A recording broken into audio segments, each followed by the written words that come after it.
Mission possible aujourd'hui avec Annabelle Brignon. Alors, je suis très heureux de recevoir Annabelle. Je vais vous dire pourquoi. Parce que cette jeune femme m'a toujours. Enfin, sa quête, elle est toujours en quête, j'ai l'impression, de sens, de profondeur. Voilà. Et c'est pour ça que je l'invite aujourd'hui. Qui es-tu, Annabelle? Merci Jean-Christophe.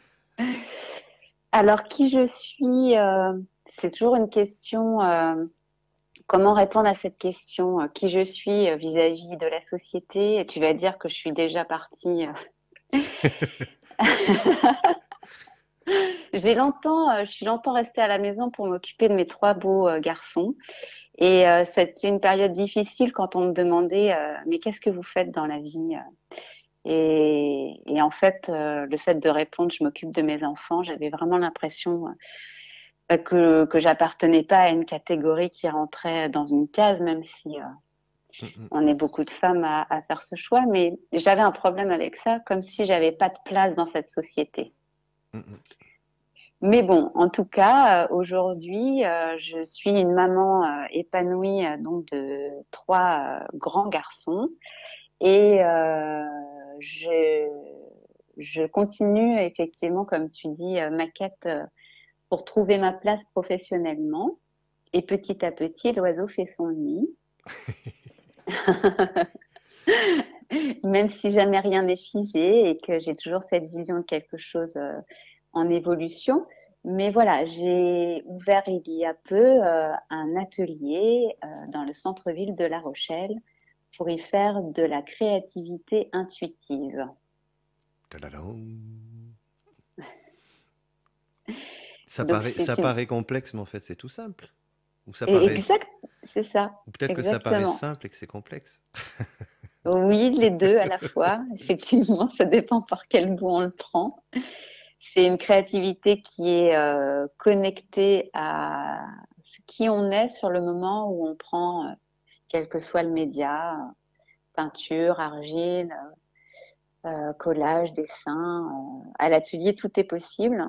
Et l'invitation, c'est vraiment de venir se déposer dans l'état dans lequel on se trouve sur ce moment-là et de se laisser aller dans les couleurs, les formes, surtout sans objectif de résultat. Le, L'important, c'est le chemin pour y parvenir, c'est ce qu'on va vivre dans cet instant créatif. Et c'est surtout pas l'objet qui est créé le plus important. L'important, là, c'est soi. D'accord. Et Donc, tu accompagnes les gens ou tu les laisses complètement faire? alors, des gens qui vont avoir l'habitude de faire ce genre de pratique, c'est vraiment juste un soutien et offrir un espace-temps en fait pour pouvoir s'autoriser à faire ce genre de choses.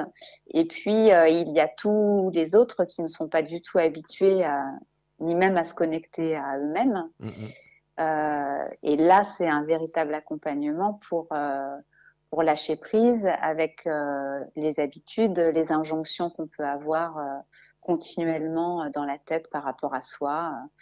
Mais je suis pas capable de, je suis pas créatif, je suis nul, j'ai pas de talent. Enfin voilà, toutes ces petites injonctions qui viennent nous piquer dès qu'on commence à faire quelque chose. Et là, moi, je suis là pour découdre tout ça et puis pour retrouver vraiment l'instinct créatif de l'enfant, en fait. Hein. Parce Mm. que quand on était enfant, on se posait pas toutes ces questions. C'est magnifique ton truc là. En T'as, tout cas, c'est magnifique à voir. t'as- C'est vrai que t'as trouvé ça où dans ta tête? T'as été inspiré par oh, je d'autres? pense, non, je pense que ça a été un très long processus. Je suis tombée dedans un peu quand j'étais petite parce que je viens d'une famille assez créative. Mes parents sont très doués en la matière. Un papa dessinateur et une maman modéliste qui a toujours dessiné mais qui sait absolument tout faire de ses 10 doigts. On a même l'impression qu'elle en a plus que 10. Mm. Elle est capable de faire de la maçonnerie, de repeindre un mur, de faire de la cuisine comme une déesse. Elle a tous les talents. Et quand on a une maman comme ça, la barre est placée tout de suite assez haute et en même temps, ça donne très envie de suivre ce chemin-là. C'est très inspirant. Et Et mon caractère fait que je suis une perfectionniste et que j'ai voulu suivre ce chemin-là, mais sur le chemin de la perfection, et que je me suis très rapidement cognée à mes frustrations, mes peurs. Mhm. Et voilà, j'ai toujours été très attirée, donc j'ai fait des choix dans mes études. Premier choix, ça a été un bac artistique, mais premier cours de dessin, j'ai abandonné, j'ai basculé sur un bac philo parce que je me sentais nulle et incapable. Après, je suis allée vers l'histoire de l'art, juste pour mieux comprendre ce que les gens qui étaient capables avaient de plus que moi finalement. Donc voilà pourquoi j'ai fait histoire de l'art. Mais j'y ai pas trouvé mon compte non plus. Donc, je me suis dirigée vers mon autre passion qui est les voyages. J'ai fait un BTS tourisme. Mhm. Et en fait, ça ne m'a jamais quitté cette idée de l'art pour comment prendre plaisir à créer. J'ai tout de suite senti que c'était important. Et un jour, en emmenant mon grand qui avait à l'époque 3 ans à l'école, je suis tombée sur un petit prospectus d'une école bordelaise à Bordeaux qui s'appelle l'Art Cru et qui formait des animateurs d'ateliers d'expression créatrice.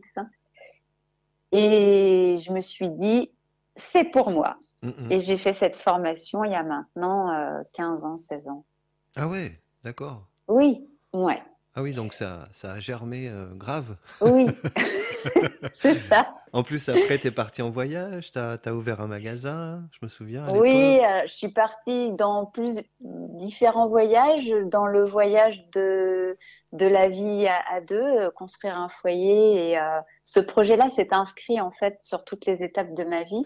Et il n'a pas pu s'inscrire dans cette période de vie-là Mm, parce que il y avait une injonction à ce que ce soit productif financièrement et ça ne l'était pas. mm, Et ça m'a coupé les pattes, hein. mm, Et donc j'ai mis ce projet de côté qui n'était pas viable financièrement et du coup qui aux yeux de la société mm, n'était pas viable. Enfin mm. voilà, il y avait pas de raison que ça existe. C'était peut-être trop Et tôt. oui, j'ai souvent un cran d'avance, c'est sûr, dans mes projets. Mais donc en tout cas, c'était pas le moment effectivement. Et puis j'ai senti que je pouvais pas faire ce métier avec cette injonction à ce que ce soit euh, quelque chose qui me permette de gagner ma vie. Il y a toujours eu cette problématique un petit peu. Mm, mm. Et effectivement, le voyage a toujours été, depuis que je suis toute jeune, hein, une soupape de décompression, un moment où j'ai besoin de partir pour m'extraire de mon quotidien et comprendre mieux ce qui s'y passe et puis me découvrir autrement. Et le voyage me permet vraiment ça. Donc quand je voyage, je fais pas semblant. Je suis partie un an aux États-Unis, j'avais 17 ans. Ça a été le premier long voyage et où vraiment j'ai passé mon âme à la machine à laver sur mode essorage. Mm, mm. Et puis voilà, j'en ai fait d'autres. Je suis partie en Ouzbékistan. C'est souvent des voyages presque initiatiques, plus que des voyages de vacances. Et le dernier voyage en date, c'était effectivement un voyage de 6 mois, sac à dos, avec mes 3 enfants. Ouais. Faire le tour de l'Asie du Sud-Est et pour essayer de reconstruire une identité familiale qui avait changé et j'ai eu besoin de partir pour retrouver ça dans d'autres sphères. Mm, Et ça a été très productif, très constructif. Mission réussie. mm. Bah, félicitations, tu vois, parce que t'es aussi un être fragile et sensible qui doute. Et Oui, moi, quand t'as fait ce voyage, tu m'as mis sur le cul, hein. J'ai trouvé, j'ai trouvé ça d'un courage, mais franchement, voilà. Mais tout ça, c'est ta vie, quoi. C'est ta nourriture, c'est ta quête dont je parlais tout à l'heure aussi. ouais, c'est ça. Rien n'est séparé en fait. J'ai pas mon job d'un côté, ma famille de l'autre, mes passions. Mm, C'est un joyeux foutoir, non, en fait, j'allais dire un joyeux foutoir, mais c'est pas un foutoir. Mais c'est un joyeux de tout ça qui fait que ça fonctionne et l'un nourrit l'autre en permanence. Tout est relié, T'es, rien n'est ouais, t'es fractionné. totalement entière dans ce que tu fais, en fait. Ouais, Mm, ouais, c'est ça. ouais. Et là, j'en parlais dernièrement parce que mon métier me demande d'être supervisée. Donc, une personne qui supervise tous les 3 mois mon travail. Ah oui.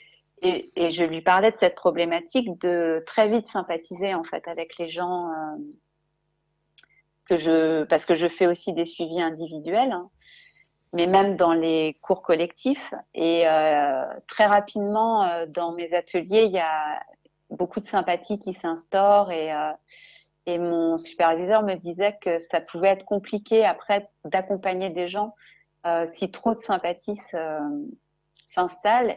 Et en fait, mon côté entier fait que je j'ai pas encore trouvé la voie où je peux mettre ça de côté parce que si je suis tout à fait moi-même, je peux pas mettre ça de côté. Mm. Mais bon, j'y travaille. Je comprends. Je comprends ça. Mais ouais, peut-être que quand ça te pèsera, tu le feras.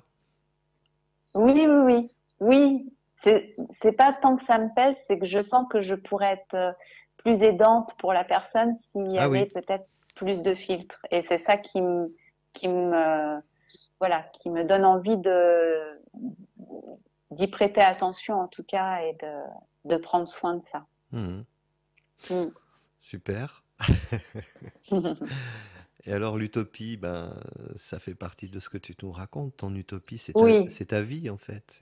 eh ben c'est ça. Tu m'avais demandé d'y réfléchir et du coup je me suis dit c'est exactement ça. D'ailleurs il y a quelques années j'ai une amie qui m'a offert un livre qui s'appelle Utopie, mais je suis pas rentrée dedans parce que c'était trop cérébral et c'était pas ma vision de l'utopie. Mais en fait c'est ça. On m'a toujours envoyé une image de moi qui était de l'ordre justement de l'utopie, de croire en des choses complètement irréalistes.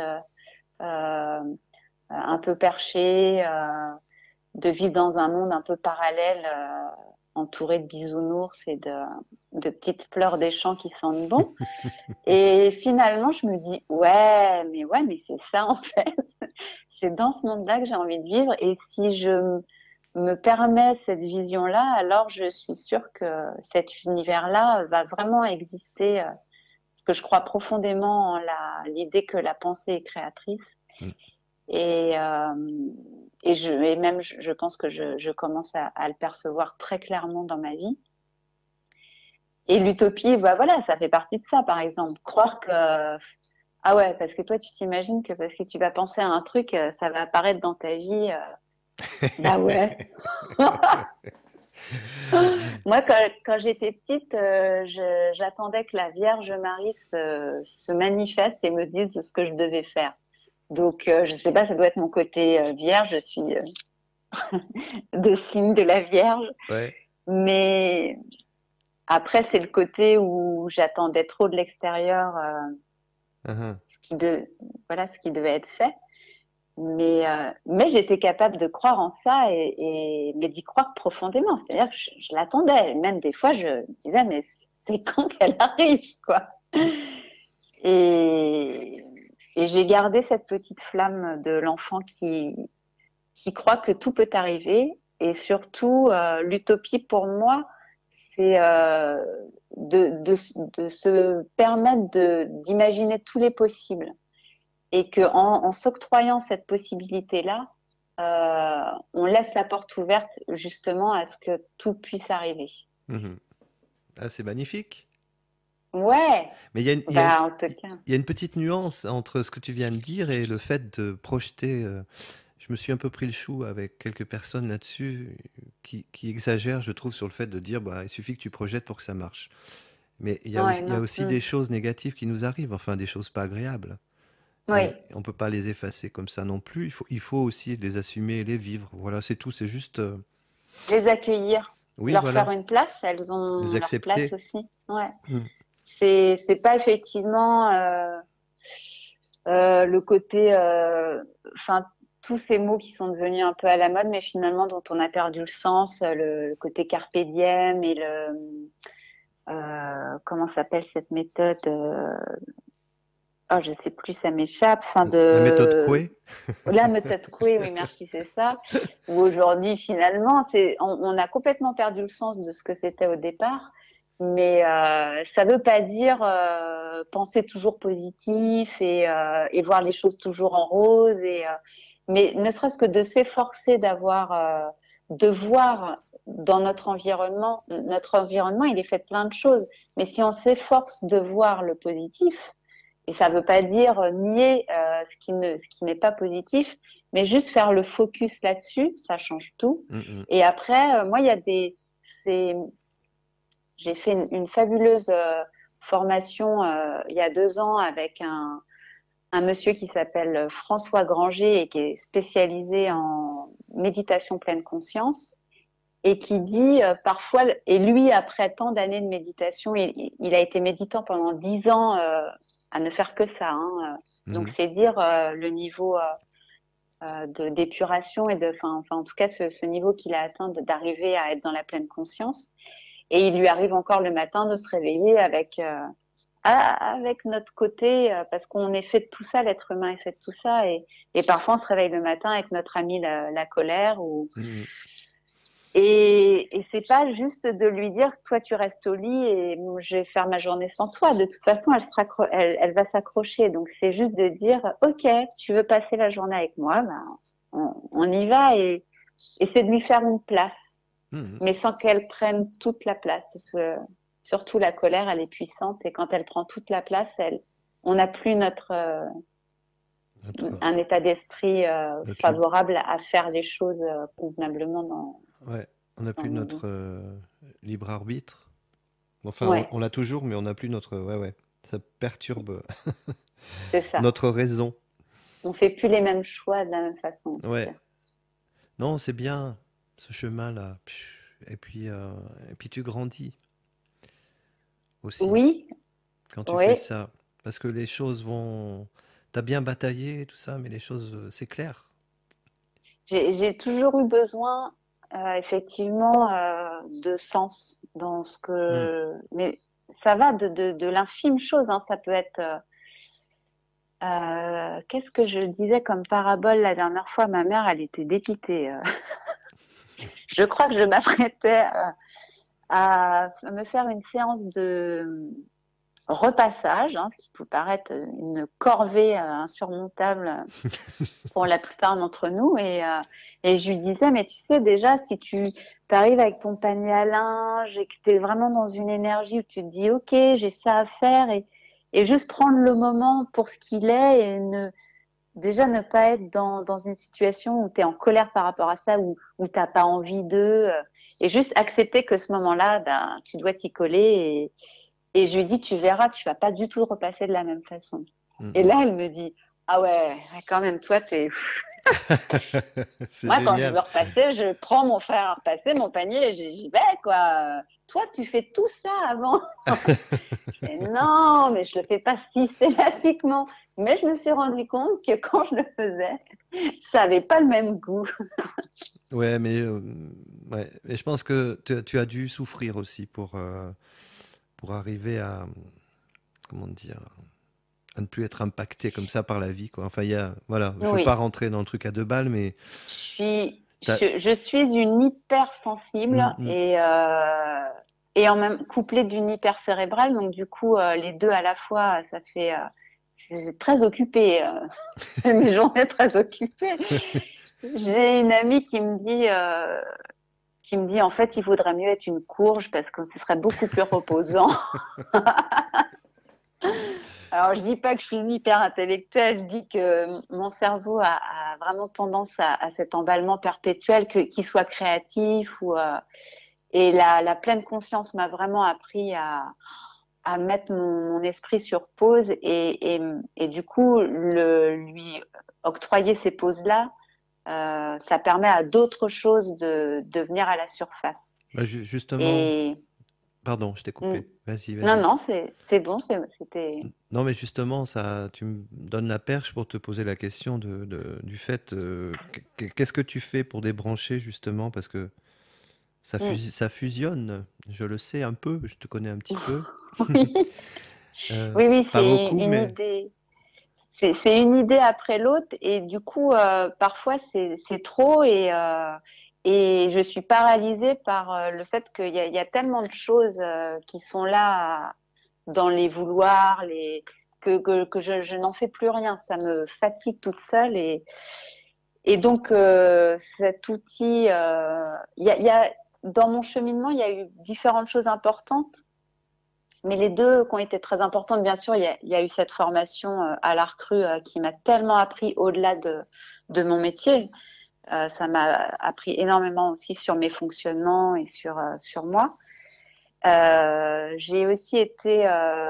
me suis aussi beaucoup intéressée à la communication non violente parce que j'ai pas grandi dans un univers où on se respectait avec les mots et je me suis dit que moi, mes enfants, j'avais vraiment envie de leur donner autre chose. Mhm. Et ça, donc, vraiment, je me suis rendu compte que ça pouvait changer une énergie, voilà, ne serait-ce que le poids, oui, le choix des mots qu'on utilise. Je peux me prendre beaucoup la tête, par contre, par rapport à ça, pour que j'arrive à dire les choses euh, vraiment convenablement, ce qui peut, dans l'excès, me paralyser et m'empêcher de dire tellement je voudrais que ce soit dit de façon juste. Donc ça, c'est le côté excessif qui peut paralyser. Mais Mhm. voilà, la communication juste, c'est hyper important. Et l'autre chose, c'est utiliser son cerveau de façon. Pendant un moment, on entendait dire qu'on n'utilisait que 10% de notre cerveau. Donc, on est passé au-delà de ça. On a fait énormément de découvertes dernièrement sur le cerveau. Je suis absolument passionnée par le fonctionnement de l'être humain et encore plus de son cerveau. Et de se rendre compte que si on lui donne la possibilité de faire des pauses avec ces scénarios incessants qu'on peut avoir dans la tête, qui viennent nous chercher dans le passé, où on ressasse du passé, ou alors on est en train d'échafauder des scénarios du futur qui nous font peur, et on n'est jamais vraiment dans l'instant présent. Et du coup, on peut pas prendre de décision. C'est pas possible. Si on est soit rattaché au passé, soit propulsé dans un futur hypothétique, parce qu'on sera jamais exactement ce qui peut se produire dans le futur, on ne peut pas faire des choix conscients. Donc voilà, le troisième outil, c'est vraiment donc la pleine conscience m'a appris ça, mais c'est d'arriver vraiment à faire des choix conscients, le plus authentique possible, euh, tout en ayant une communication. J'avais commencé en achetant un bouquin qui s'appelait Cessez d'être gentil, soyez vrai. Alors Mhm. ça pourrait être le bouquin de ma vie, tu vois. Mhm. C'est voilà, c'est une de mes quêtes. Je pense qu'il faudra que j'y travaille tout le temps parce que je suis capable de m'effacer par peur de susciter des choses chez l'autre et du coup d'en perdre mon identité Mhm. et ça c'est une quête qui reste encore aujourd'hui. Mhm. Il faut être soi-même, hein, c'est tout. Oui, oui, Quand on a compris mais ça, je crois que oui, oui, il faut être soi-même, mais c'est vrai que c'est pas parfois, facile, non. ouais, Mhm. Mhm. non, ça peut renvoyer des choses. Mais je pense aussi que plus on est soi-même et moins j'ai l'impression aussi, alors c'est peut-être une utopie, j'ai l'impression que les autres nous renvoient ce qu'on a besoin d'entendre et donc il y a comme ça des phrases qu'on entend qui se répètent et on se dit mais pourquoi on n'arrête pas de me dire ça et pourquoi je suscite ça en permanence chez l'autre? Mais les autres c'est juste des miroirs qui viennent nous dire là où on en est. Et Ils peuvent, ils peuvent, donc ils peuvent parler d'eux-mêmes aussi, tu sais. Ah oui, complètement, ça c'est sûr. Aussi, c'est vrai, Nous reprocher des trucs qui se reprochent au fond. Mais c'est vrai, c'est un c'est vrai. savant mélange, mais ça te ressemble en fait, là. C'est comme la vie. C'est cette Mm, quête folle que tu as vers. Moi, je suis vierge aussi, donc je sais ce que c'est mm, d'essayer de faire les choses le mieux possible, hein. mm, Et en même temps, cette quête de laisser l'instant exploser, quoi. mm, Et c'est une souffrance, enfin, c'est un grand mot, mais c'est un tiraillement. Je parle de moi un peu là, excuse-moi, mais mm, ça me mm, parle en fait. Donc, mm. et je pense que finalement, c'est peut-être positif, parce que c'est certainement positif, parce que ça donne une énergie, ça, ce tiraillement, Oui, pour s'en libérer, peut-être. oui, Et, et, oui. et Et bien c'est surtout. en aidant les autres comme tu le fais, et comme je le fais aussi, je pense Mm. que ça peut nous aider aussi à... Parce que c'est bien de faire du bien aux gens. Ah, c'est sûr, Mm. c'est sûr. Moi, je vois comment ça peut me galvaniser, alors que des périodes où je vais en faire moins, mon énergie est. En fait, j'ai l'impression que plus j'en fais et plus j'ai de l'énergie. Ça, je le constate vraiment. Et, Mm, mm. et là, cette semaine, j'ai fait un atelier hier avec des enfants et un avec des adultes tout à l'heure. Les enfants, c'est vraiment particulier. Et ils me donnent une pêche. Alors, eux, ils sont vraiment incroyables. Donc, ouais. Donc, je pense que les enfants, il y a vraiment, j'ai vraiment un lien particulier avec eux. Et ça, c'est une vraie source, que ce soit mes enfants ou les enfants que j'accompagne. C'est une vraie source Ah ouais, d'énergie. je confirme. Tu as laissé des traces dans la tête de Ah oui, Louise. Ouais, ouais. ah oui, mais ça, Non, c'est bien. c'est une enfant particulière aussi. Ah, je sais Elle pas. rentre bien. Je sais Non, non, pas. ouais, elle est super. Elle aime les gens. Comme toi, Mmh, voilà. mmh, c'est ça, c'est sûr. Bon, ton souhait, tes souhaits, Mes souhaits? ouais, ton souhait pour toi, les tiens, le monde, je sais pas. Eh ben, ouais, c'est marrant de poser ça comme ça parce que j'ai fait un travail en énergétique là, parce que bien sûr je vais chercher plein d'outils comme ça, hein. Je suis très très friande de tout ça. Et, et j'ai fait un magnifique travail en énergétique chez une dame qui fait des coupes énergétiques. Mhm. Et c'est un travail fabuleux. Et je me suis vue pendant ce travail énergétique dans une espèce de spirale qui ressemblait à... Donc c'est pour ça, tu vois, il y a des gens qui disent que je suis un peu barrée, mais tu vas vite comprendre. Et je me suis retrouvée dans une spirale qui ressemblait un peu à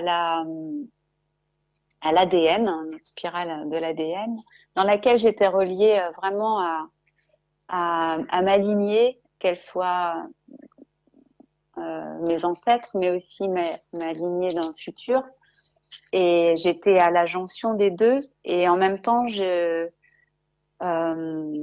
j'en ai perdu le fil de ta question, mais je sais que ça avait un lien. Le souhait, C'était ça. Et de me rendre compte que c'est pas un souhait pour moi, je suis là à cette jonction entre voilà ces gens qui étaient là avant moi et puis ceux qui seront là après moi.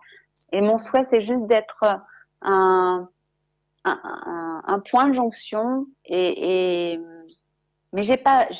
bien sûr que j'ai des souhaits pour moi, ce serait, mais, mais ça s'inscrit de toute façon avec l'autre, l'autre dans le couple, l'autre dans le foyer, l'autre dans, c'est toujours relié à l'autre. Et la quête ultime, c'est de se relier au monde et de faire en sorte que ça puisse être toujours de plus en plus, enfin pas quelque chose d'égocentré en tout cas. Si hmm, j'avais un souhait, c'est que de m'inscrire dans quelque chose qui soit plus grand que moi. la vie. Pas, ouais. Mm. Mais après, je sais que c'est important d'avoir des objectifs, mais j'aime aussi la vie me porter vers là où elle a envie de m'emmener. Mhm. Oui, tu laisses place aussi aux surprises et aux choses comme ça. Ouais, parce que je suis une enfant. L'enfant, c'est ça, c'est tellement agréable de se laisser porter. Ça ne veut pas dire qu'on n'essuie pas quelques petites frictions, mais c'est plus sympa de traverser Mais oui, la puis vie de cette façon-là. tu sais, tous les grands maîtres de toutes sortes nous ont dit que si Dieu existait, il était en nous, alors qu'est-ce qu'on attend, quoi? C'est ça. Ouais. Pourquoi avoir peur? Ouais. Alors des fois, ça peut faire peur, hein. Là, pour tout te dire, Hmm, c'est des fois, c'est tellement fort et ça nous dépasse tellement que ça peut faire peur. hmm, Mais c'est juste parce que notre conscience a besoin encore de s'ouvrir. hmm, hmm. C'est vrai Mm. que quand on n'est pas prêt, la liberté peut aussi donner parfois le tournis, quoi. C'est étonnant. Oui, oui, oui, ouais, ouais. Une espèce de truc comme ça, où on a vraiment Je, l'impression d'être entier dans l'instant, quoi. j'ai une amie qui donnait cette parabole par rapport à son chien.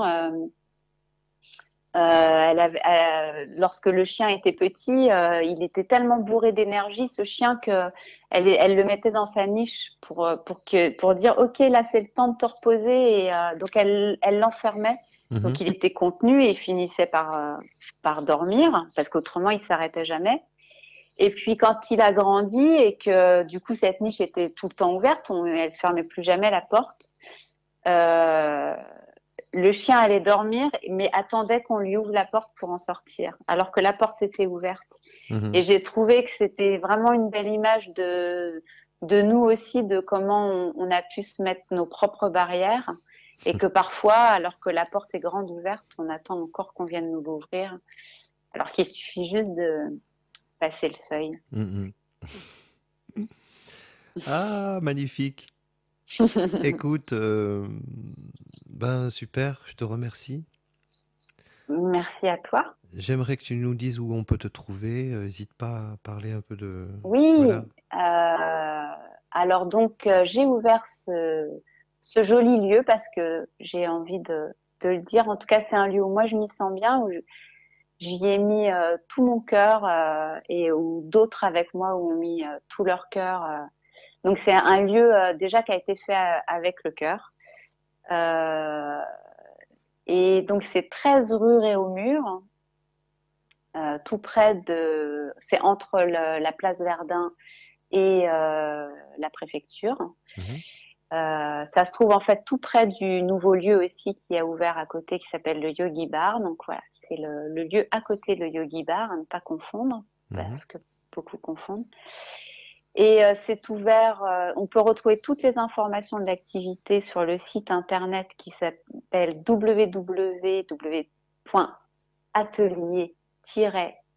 www.atelier-imagine.fr, puisque l'atelier s'appelle Imagine. Mhm. Et j'ai également une page Facebook, Atelier Imagine-La Rochelle, où on retrouve toutes les activités proposées dans l'atelier. Super. Voilà. Aussi bien pour les enfants petits et Ouais, les grands enfants, d'accord. pour venir réveiller son âme d'enfant. Ah, ah, c'est l'utilité publique. Ah, complètement, c'est Écoute, je sûr. viendrai te faire un coucou. Avec plaisir. Et les heures d'ouverture, c'est toute la semaine? Alors, en fait, il y a des ateliers hebdomadaires qui s'égrènent un peu toute la semaine. D'accord. Donc, mais l'atelier était ouvert sur ces moments-là. Et puis après, on retrouve tous les autres ateliers plus ponctuels qui sont proposés, comme le petit déjeuner créatif en famille. Donc, ça, c'est des petits déjeuners où on vient créer avec son papa, sa maman. On s'offre des moments en famille, autrement. Ah ouais? Enfin, voilà, il y a Hmm, plein de petits moments comme ça, un peu magiques, mais qu'on retrouve sur le site internet dans d'accord, événements à venir, et qui sont plus ponctuels. d'accord. Donc, je vous invite tous à aller voir ce site. Merci. Et voilà, quand on essaie de suivre son chemin, eh ben, on est sur un joli chemin, peu importe le but, n'est-ce pas? Exactement. Je t'embrasse très fort et je te remercie beaucoup. Moi aussi, je t'embrasse fort. Donc, Merci je à vais, toi, je vais Jean-Christophe. appuyer sur stop et puis je te dis au revoir. Ok, Mission possible avec Annabelle Brignon. Merci.